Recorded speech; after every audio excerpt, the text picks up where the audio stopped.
အားလုံးပဲမင်္ဂလာပါခင်ဗျာခြေတလန်းမှားလိုက်တာနဲ့တေမင်းကသူ့ကိုဆွဲခေါ်သွားနိုင်ပါတယ်ဒီလိုအခြေအနေတွေမှာထိတ်လန့်ကြောက်ရွံ့မှုကင်းစွာနဲ့တေမင်းကိုစိန်ခေါ်ဝန်းသူကတော့ကမ္ဘာကျော်တောင်တက်သမားအဲလက်စ်ဟွန်နိုပဲဖြစ်ပါတယ်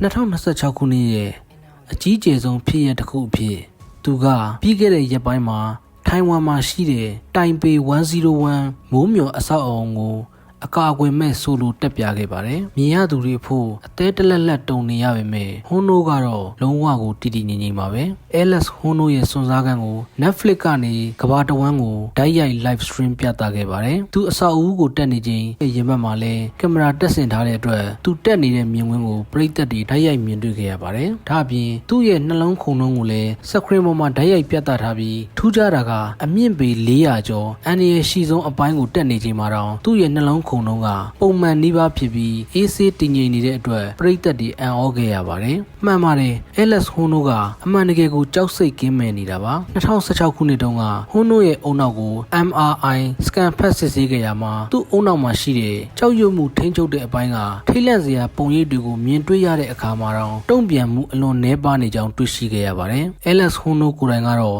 ရန်ဖန်ရန်ခါမှာထိတ်လန့်ကြောက်ရွံ့စိတ်ခံစားရကြောင်းဝန်ခံခဲ့ပြီးစိတ်ကူးပုံဖော်လေ့ကျင့်မှုတွေနဲ့လက်တွေ့လေ့ကျင့်မှုတွေကတဆင့်ခန္ဓာရည်ရှိအောင်လှုပ်ဆောင်ထားခြင်းဖြစ်တယ်လို့ပြောခဲ့ပါတယ်။ဟွန်နိုရဲ့ငယ်ဘဝအကြောင်းနဲ့ကဘာကျော်လာပုံကလည်းစိတ်ဝင်စားစရာကောင်းပါတယ်။အမေရိကန်လူမျိုးတောင်တက်သမားဟွန်နိုကို1985ခုနှစ်ဩဂုတ်လမှာဖခင်ဖြစ်သူဂျာမနီနွယ်ဘွားနဲ့မိခင်ဖြစ်သူပိုလန်နွယ်ဘွားတို့ကမွေးဖွားခဲ့တာဖြစ်ပါတယ်။သူကကြောက်တောင်တက်ချင်းကိုအသက်9နှစ်အရွယ်မှာစတင်လေ့ကျင့်ခဲ့ပြီးသက်10နှစ်အရွယ်မှာဒီအားကစားကသူ့ဘဝရဲ့အစိတ်ပိုင်းတစ်ခုဖြစ်လာခဲ့ပါတယ်။သူကငယ်ငယ်ကတည်းကအရန်ရှက်တက်ပြီးလူမှုဆက်ဆံရေးအားနေတာကြောင့်တယောက်တည်းတောင်တက်ရတာကိုပုံမှုသဘောကျလာခဲ့ပါတယ်။သူအခုလိုနာမည်ကျော်လာတာဟာပါရမီပါလာလို့မဟုတ်ပဲတောင်တက်တာကိုမျက်နှိုးလို့အမြဲတမ်းလှုပ်ဆောင်နေရင်းနဲ့တော်လာတာဖြစ်တယ်လို့သူကပြောခဲ့ပါတယ်။ဟွန်နိုက2003ခုနှစ်မှာအထက်တန်းအောင်မြင်ခဲ့ပြီးတဲ့နောက်ကယ်လီဖိုးနီးယားတက္ကသိုလ်တစ်ခုမှာမြို့ပြအင်ဂျင်နီယာဘာသာရပ်တက်ရောက်ခဲ့ပါတယ်။ဒါပေမဲ့ပထမနှစ်မှာပဲသူ့မိဘတွေကွာရှင်းတာနဲ့ဖိုးဖြစ်သူတည်ဆုံတာတွေကြောင့်စိတ်တက်ကြပြီးအတန်းဆက်မတက်တော့ပဲတကူတော်တောင်တက်ချင်းကိုသာအာရုံစိုက်ခဲ့ပါတယ်။ကျောင်းကနေထွက်ပြီးတဲ့နောက်ဗန်ကားဟောင်းလေးတစ်စီးနဲ့ကယ်လီဖိုးနီးယားတခွင်လှည့်ပတ်တောင်တက်ခဲ့ပါတယ်။ဆယ်စုနှစ်တစ်ခုကျော်ကြာအဲ့ဒီဗန်ကားလေးနဲ့ရှောက်သွားပြီးတောင်တွေတက်နေခဲ့တာပါ။ကားထဲမှာနေရတာကိုသဘောကျတာထက်နေရအနှံ့ရောက်နေရတာကိုသဘောကျတယ်လို့သူကပြောပါတယ်။ Alex ဟွန်နိုကိုကဘာကတိသွားတာကတော့ကျိုးမပါပဲတောင်နရံအမြင့်ကြီးတွေကိုတက်ပြခဲ့တာကြောင့်ဖြစ်ပါတယ်။သူက2009ခုနှစ်မှာ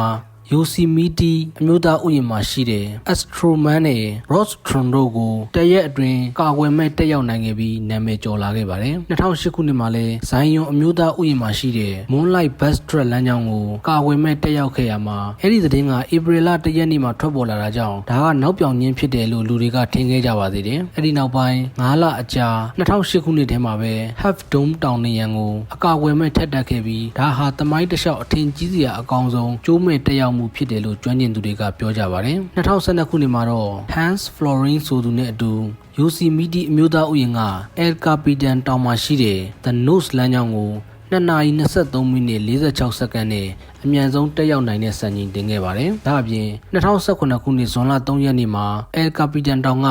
884မီတာပေ3000နီးပါးမြင့်တဲ့ Free Rider လမ်းကြောင်းကို3နာရီ56မိနစ်အတွင်းအကာအကွယ်မဲ့ဆိုလိုပထမဆုံးအကြိမ်တက်ရောက်နိုင်ခဲ့ပါတယ်။ဟွန်နိုရဲ့ဒီလှုပ်ဆောင်ချက်ကိုရိုက်ကူးခဲ့တဲ့မှတ်တမ်းရုပ်ရှင်ဟာ2018ခုနှစ်မှာအကောင်းဆုံးမှတ်တမ်းရုပ်ရှင်အော်စကာဆုရခဲ့ပါတယ်။2018ခုနှစ်မှာပဲဟွန်နိုကအခြားတောင်တက်သမားတစ်ယောက်နဲ့အတူ El Capitan မှာရှိတဲ့ The Nose လမ်းကြောင်းကိုတက်ခဲ့ပြီး1နာရီ58မိနစ်9စက္ကန့်စံချိန်နဲ့အတူအဲ့ဒီလမ်းကြောင်းကို2နာရီအောက်တက်ရောက်နိုင်ခဲ့တဲ့ပထမဆုံးစံချိန်တစ်တင်သူတွေဖြစ်ခဲ့ပါတယ်။ဒါအပြင်2021ခုနှစ်မှာ National Geographicနဲ့ပူးပေါင်းပြီး Greenland တောင်တွေကိုတက်ရောက်တဲ့အစီအစဉ်ရိုက်ကူးခဲ့က2022ခုနှစ်မှာလည်း Red Rock Canyon မှာ32နာရီအတွင်း35မိုင်ခရီးပြေးခြင်းတွေ့တက်ခြင်းနဲ့ကြောက်တောင်တက်ခြင်းတွေပါဝင်တဲ့ HAT အစီအစဉ်ကိုအောင်မြင်စွာလှုပ်ဆောင်နိုင်ခဲ့ပါတယ်။ကြားဖြတ်ပြောရရင် Alex ဟွန်နိုရဲ့မိခင်ဖြစ်သူကလည်းအာကအမျိုးသမီးပါပဲ။သူမဟာအသက်60အရွယ်မှာကြောက်တောင်တက်တာကိုစတင်ခဲ့ပြီး El Capitan တောင်ကိုတက်ရောက်နိုင်ခဲ့တဲ့အသက်အကြီးဆုံးအမျိုးသမီးဖြစ်သူ့အသက်66နှစ်နဲ့အသက်80အရွယ်တွေမှာ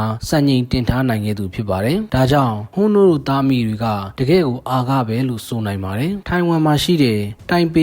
101မိုးမျှော်အဆောက်အအုံကိုတက်ဖို့အတွက် Alex ဟွန်းနိုက2025ခုနှစ်မှာကြေညာခဲ့တာဖြစ်ပါတယ်အစက2026ခုနှစ်ဇန်နဝါရီ24ရက်နေ့မှာတက်ဖို့စီစဉ်ထားပေမဲ့ထိုင်ဝမ်ရဲ့ရာသီဥတုဆိုးဝါးမှုလေပြင်းတိုက်မှုနဲ့မိုးရွာမှုတွေကြောင့်တရက်နောက်ဆုတ်ခဲ့ရပါတယ်အကာအကွယ်ကြိုးမပါဘဲလွတ်တက်တာဖြစ်တဲ့အတွက်လေတိုက်နှုံးနဲ့မျက်နှာပြင်ချောမှုမှုတွေကသူ့အသက်နဲ့ဓာတ်ရိုက်သက်ဆိုင်နေပါတယ်ဒီအဆောက်အအုံကတစ်ချိန်လုံးကကမ္ဘာအမြင့်ဆုံးအဆောက်အအုံဖြစ်ခဲ့ပြီးလက်ရှိမှာလည်းကမ္ဘာ17ခုမြောက်အမြင့်ဆုံးဖြစ်ပါတယ်တိုင်ပေ101ရဲ့အပြင်ဘက်မျက်နှာပြင်ဟာမှန်တွေနဲ့တံမဏိတွေအများပြားပါဝင်ပါတယ်ဟွန်းနိုကအဆောက်အအုံရဲ့ဒေါင်စွန်းတွေနဲ့နေရန်ကြားကနေရာလွတ်တွေကိုအသုံးချပြီးသူ့ရဲ့ကြော်ကြားလာတဲ့လက်ချောင်းအားကိုသုံးကတက်ရောက်ခဲ့တာဖြစ်ပါတယ်သူတက်နေချိန်မှာလေတိုင်နှုံးအရန်ပြင်းတာကြောင့်ကြီးစုသူတွေအတွက်စိုးရင်စရာဖြစ်ခဲ့ရပါတယ်။တောက်တောင်ပေါ်မှာထက်ဒီမှာကလေတိုက်တာကိုပိုသတိထားရတယ်။ဘာလို့လဲဆိုတော့အဆောက်အအုံရဲ့ဒေါင်စွန်းတွေမှာလေကပိုပြင်းထန်တယ်လို့ဟွန်းနိုကတက်နေစဉ်အတွင်းပြောကြားခဲ့ပါတယ်။တိုင်ပေ101ကို2004ခုနှစ်မှာပြင်သစ်လူမျိုးအလိန်ရောဘတ်ကပထမဆုံးတက်ခဲ့ပြီးဟွန်းနိုကတော့တက်ရောက်နိုင်ခဲ့တဲ့ဒုတိယမြောက်လူသားဖြစ်ပါတယ်။ဒါပေမဲ့ဘာအကာအကွယ်ပစ္စည်းအကူအညီမှမပါဘဲတက်ရောက်နိုင်သူကိုပြောရရင်တော့ဟွန်းနိုကပထမဆုံးဖြစ်ပါတယ်။ Alex ဟွန်းနိုဟာ2022ခုနှစ်ကစပြီးသူ့ဝင်ငွေရဲ့3ပုံတစ်ပုံကိုကမ္ဘာတဝန်းက